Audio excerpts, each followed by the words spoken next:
Abonnez-vous sur notre chaîne YouTube Kadhafi Moumoudi pour ne rien manquer. Excellence Basile Longo Pongo, aux alliés ancien vice-premier ministre du Congo RDC, aux alliés Kobika et le Komoko, il y a moins passé, notamment affrontement entre communautés TKP et Yaka, na Kwamont, lobby, mon équipe, premier ministre, c'est là qu'il y a une délégation, il y a le gouvernement Otinda Makikuna, mais solution, toko zouandérini na likambo, na poto komona. Et moi, mbilinga mbilinga batba ko kufa batba ko kima na bazamba bana ba ko pola makolo na nzela. Merci ndeko journaliste pour mutuno moyo. Na ebiete na kutana kipe na likambo ya lolenge wana na eleko na zalai ko kamba. Ozali ko yeba makambo elikana mwabenyele, makambo elikana ki na maindombe batu ba kimaki ba ndaku na bango batu bele pe ba waka. Mais n'a utilisé qui méthode forte. D'abord, la force reste à la loi. Gouvernement et zaliwanate et église te. C'est nous qui appliquer mobeko. Pour être gouvernement ezali oyo ayebi et esika oyo ezali amutu songolo et yosoki outrepassé mibeko. Omipesi makoki ya kobomananko esengeli okutana na rigueur ya loi. C'est ça l'état. Église ne tokena koteya. Ozomona. Donc ya liboso mai ona salaki wana ezongisaki kimia. Eboyebi ke na tangwana na zwaki bakambi. Oyo basali na la police, ou basana armée était basala office l'administrateur du territoire, Bakamba na isika wana presque laisser aller ezalaki ya makasi. Maye oyo makosema na komutu ezali normalité. Bazo bomana. Gouvernement ezeli tant moulayi plus de 2 semaines avant ya kokita kuna sur place. Et pourtant bazo kofa. Si ma bolongwe na bango kuna mokolo kaka o ba longwe, bato ba continuer ko bomana. C'est que bazalaki pété. Na lulenge na bango ya kosala. Tout et c'est le premier ministre à se saisir dans likambo oyo pour appliquer les méthodes fortes, c'est-à-dire mobeko et c'est et salima et puis qu'on sévir oyo nyonso ou azali impliqué d'une manière ou d'une autre tirer le ficelle ou azali Kinshasa na fauteur de trouble ou azali kuna na kati. Après yango botika makambo na baye banganga nzambe et les autres bangba teya pour na bovandi ensemble na kimia. Voilà les cambo na komoto. C'est pourquoi na lubaka na tangwana na zamutali busia kolobe pa na yoko non seulement essayer ko sala réaménagement ya gouvernement parce que déjà ezalina ou ministre économie à sa kendeki ou assemblée longolaki, mais il faut ko sala remaniement parce que il y a aussi badumba warriors ba oyo bazali ba incompétent bazali ezali na ba oyo bazali ba traître bazali ko travailler te pendant ko sunga président de la République bazali et sengeli ko longola ba to côté na virage oyo mokonzi mboka il faut ami sentir léger, c'est-à-dire azali na bato pembe na yo ba ko sala musala wana kolinga na bango ezali ni président de la République a kende na kwa mutu kwa kende ko silisa makambo wana finalement mutina gouvernement ezali. Et c'est là dans plusieurs domaines. Et Zakaka oyo moni wanate.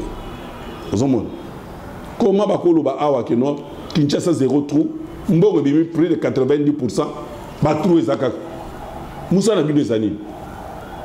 Vous sortez l'argent pour ne pas contrôler. Et c'est ça accompagner le président de la République. Il faut qu'on remanie le gouvernement wana. Très bien. Alors, tous un sujet ozo koningisa Kinshasa puis Congo Mopimba. Les alliés de foot, il y a des députés, $21 000 américains. Nangola Oyo Batba pour peiner pour la classe. Il y a dans 4 jours, le 5 septembre. Nangola Oyo, na Congo, soldats au foot à Malongate, policiers au foot à Malongate, fonctionnaires à 10% salaire. Il y a députés et Makasino Zandeng, Martin Fayoul Amérique a révélé Makampo, il y a attaque les officiers, députés Moussoussou. Mais 21 000, na époque à Kabila babi bazo ki 9000 bino bozaka ba député na Fachi 21000. Non, likambu oyo ndeko Martin Fayulu, honorable Martin Fayulu alobi aborder yango na lolenge ya mabe. Je pense que équipe oyo ezali pembeni na ye faut air moko pe ko orienter makambo. Martin Fayulu na makanisi na ye nakanisi akukaki ko chana mesa likambu ya débat sur la tension salariale oyo ezali entre Bayeba Kofutamaka na mbongo à l'État. Ça c'est un débat normal et c'est ngeli to discuter yango puisque tension salariale ezali ya mingi ya munene kati na mboka na biso okotala boye na niveau ya fonction publique oyo directeur secrétaire général azozwa o directeur azozwa na o wisi azozwa uzokamwa soki bango nyonso bazali basali ya l'État okoya kotala pa boye oyo député azozwa o ministre azozwa na o professeur d'université azozwa ezolikela yo. Donc c'est un débat réel mais débat wana abebisi yango puisque a se basé sur ba chiffre o ezali erroné apesi ba montant o ezali yango te alobi lokola mutu anzela et pourtant c'est un député ayebi comment ça fonctionne. Koloba et Molima to salaire il y a député et Ibani ba Koloba va 16 millions de francs congolais, c'est-à-dire $8,000. Au moins que bakange lukuta natanga lobi que salaire à député ezali 21,000. C'est beaucoup lukuta. Mais ce qui a continué Koloba que en dehors il y a salaire à député ba député nyonso bazaka na mbongo ndenge moko te nga nazalaki député nazalaki ko zombongo ndenge moko te na bandeko mususu ba député o bini boyebi nazozo exemple nazalaki député nazalaki vice-président de la commission environnement ressources naturelles et tourisme ndenge moko na honorable Lebe azali réélu azalaki pe député mais ngana ye salaire ezalaki ndenge moko mais enveloppe finale oya suka na mbongo nazozo na ensemble ezalaki ndenge moko na oya yete nga azakozo mingi ya zomuke pona nini po à part salaire ezali na misala oyo tosalaka kuna ngai en tant que vice-président nazalaki na salaire na ngai lisusu à part prime à part salaire dans une prime en tant que vice-président et à commission. À part prime, nazali na bambongo ya présence où toujours travailler na kati ya commission chaque fin du mois il faut pas payer ça yango. Ngai lokola mukambi na bureau nazali obligé à kozala wana chaque fois que ba séance wana ezali programmée. Ba député mingi bayaka te ko sala musala volanda discussion entre Daniel Saf na Molière. Oyo Daniel Saf azoba na Molière yo ya kate na ba commission. Donc député wa ya ka na ba commission te wana akozombongo ndenge moko te na oya ya ka na commission. Ozomona ba billet de vacances. Tozongo ndenge moko tango ko sangisa yango des fois ekolongwa 8,000 wana ekokoma ndenge mususu. Alors koloba te ke ba député nyonso bazwaka 21,000. Non. Non, non. Oui, oui, c'est-à-dire, ezali, le lenge moko ya koluka liye baniso babosani yo. Et puis, ko banga ete ya solo, nengezo kende boye, ba député nanga ba kobima te, nga moko na za risque ya kobima, et surtout, nenge cotation na sondage, nenge président Félix a mati makasi boye, donc moi ko rattraper ezate. Ba kobima wapi? Ba député na enaye ba kobima wapi? Karabat ba postuler na élection de. Ne, ba postuler na élection o yezoya. Ba ba postuler na législative na ye na ba député. Martin Fayulu alobi eza kobanga. Kobanga. Omoni so bozo potambangu na mutu. Omoni ke abo ke ni course bo mutu asa lekio sala nini? Hotel mobile lié bokanga moyibie. On va bloquer. Mais c'est un débat. Il y a tension salariale, pour discuter en aussi, il faut revoir, mais la richesse où il y a un cannabis, il faut qu'on mette ça bongo. Et puis, na mécanicien président de la République, na lire oiseau kende, il faut qu'on mette la batumbongo, qu'on mette la policier où il y a souka. Ah, maintenant bon, ah, qu'on mette 2000, 3000 $, ou enseignant, mette la mbongo. Ako matana 4 000, 5 000 $ pour kamote. To linga bongo to longa na budget mike. Ke to lo bano ndenge nini enseignant lelo akomi na 2 000 $. Oh mais to kitsaye ti to débattre ma tension salariale mais to matise la bato mbongo et puis to maintenir que non mbongo wana ils a réellement un pouvoir d'achat sur terrain. To lo baki likambo ya malakisi bientôt rentrée scolaire. Mais toi, comment on a la botte belé basée en incertitude. Non, contrairement à Bamboula Oyeleki, tu vas réaliser si tu penses que non, gratuité est effective. Est effective. Donc, mais gratuité, il faut accepter que non, l'État ressemble à Bakaye. Donc, on a payé ça, moi, on a mis toi, on dirait que ça va sac na Bakaye et à rentrer. Et ça, presque nous sommes que non. Oui, en tout cas, le président Félix a réussi les camots à gratuité. Gratuité est effective. Et le Kami Balé, Ndenge et Zalaka, dans mon message, nous avons une période à bouiller, nous qui va grève.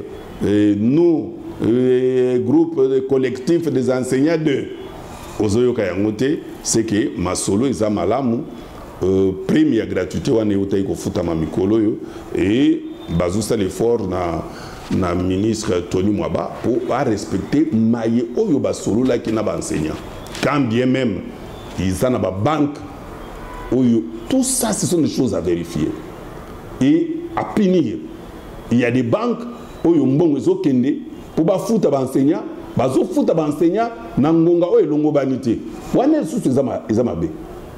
Tout allons dénoncer yango pour que bafungula miso bafuta bango na moment convenu.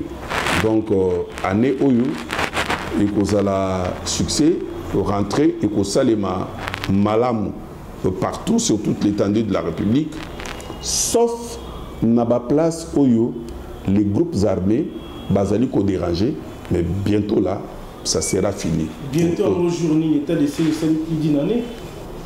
Retour à Christ peut baloba bientôt. Christ revient bientôt.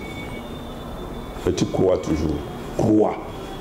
Tu verras la gloire de Dieu et le salut du Congo. Crois. Vérité que face à Makambo pour les Bunagana et Kangami, na maboko banuna 2 mois d'autres. Pour récupérer Bunagana, ezalité que toza inefficace. Oyo soki 20e fois na lobby na émission na yo. Mutumaka tinaka texto lobby ote excellence azokosa. Boyoki yango Olandi résolution 2641 tozalaka na embargo ti lelo.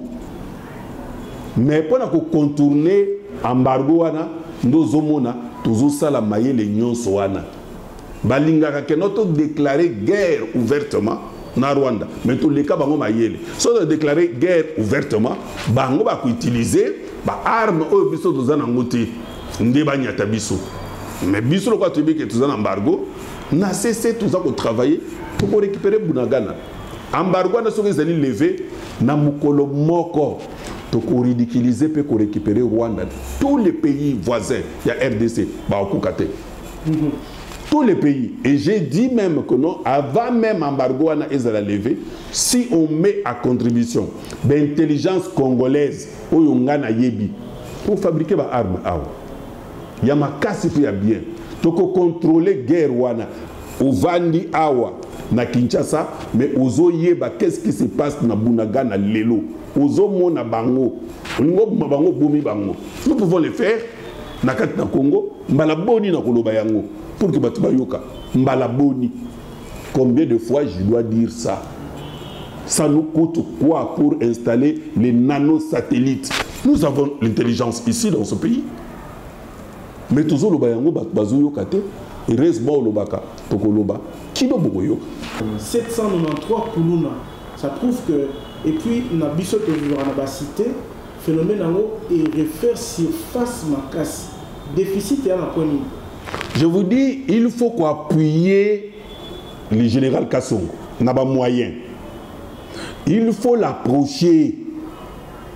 Azolananga. Je faisais tout pour parler avec le gouverneur Namokonzia ville. Il sait. J'avais créé une familiarité. Même en dehors de l'air à service. Même dans le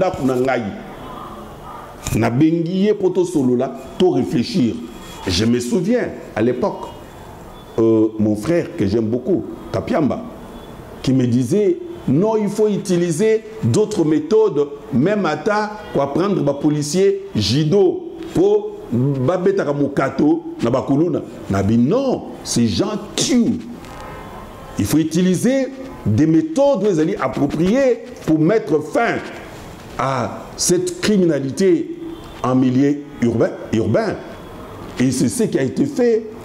Non seulement il faut que les policiers à l'aise, c'est-à-dire mettre à leur disposition outils de travail. Il y a des endroits non accessibles. Qu'on peut savoir ma moto, comme on avait fait à l'époque. Il y a bisika ezosenga ba mituka. Qu'on peut savoir ma mituka. Il y a bisika oyo ezosenga makoki. Policier va patrouiller toute la nuit. Tina pourquoi? Aza même nelo kwa koliate na kati ya patrouille na yewana ba papier machette na mutu apasuki akufi, personne ne s'occupe de lui. Donc il faut améliorer la condition de la police. Et là, c'est la responsabilité du gouverneur de la ville. Et c'est ce que je faisais. J'appelais le gouverneur pour participer à la réunion du comité de sécurité. Conseil de sécurité. Comité de sécurité. Présidé par le vice-premier ministre, ministre de l'Intérieur. Il faut Zalawan. Donc, c'est un peu impulsion au gouvernement central. Oui. Au Bengi Bango Poyeb Sabango, le numéro 1 patron de la sécurité intérieure Yamboka, c'est le vice-premier ministre, ministre de l'Intérieur. Oyo Akocha en place le comité de coordination des opérations. Comité Wana Ezali, na police, na armée. Face à l'opérationnel, il faut contrôler Yango. Non, la police et tout ça, et l'embi, et bazwa, nini, armée, et s'occuper na Makambouana. Non, mais il y a déjà une organisation prévue. C'est aux Isali, c'est aux responsables de la province de rendre opérationnel, parce que celui qui commande, c'est le responsable de la police, mais armée Zanakati. Donc ils peuvent travailler ensemble pour mettre fin à ce système Wana.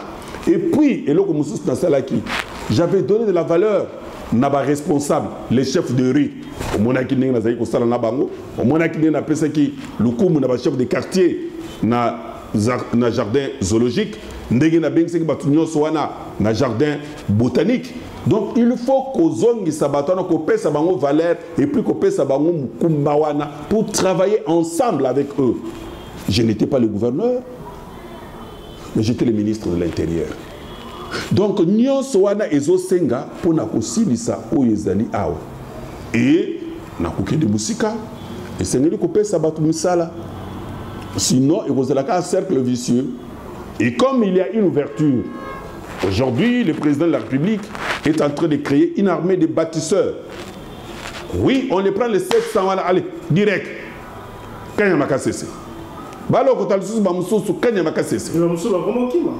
C'est là qu'il faut rendre efficace Kanyama Kassese pour appuyer le général Kassongo, Oyo, Azali Kuna, Kukamba, Kanyama Kassese, service national. Il faut l'appuyer. Kokima Ekoya Nengenin. Kokima Ekoya, lorsque l'effectif augmente, les moyens ne suivent pas. Non, non, il faut l'appuyer, il faut ouvrir l'œil et les bons. Nous avons besoin de construire dans notre pays les écoles et tout ça. Mais il est fort, mais il faut utiliser à bon escient Bande Kowana pour Bazali former. C'est ça.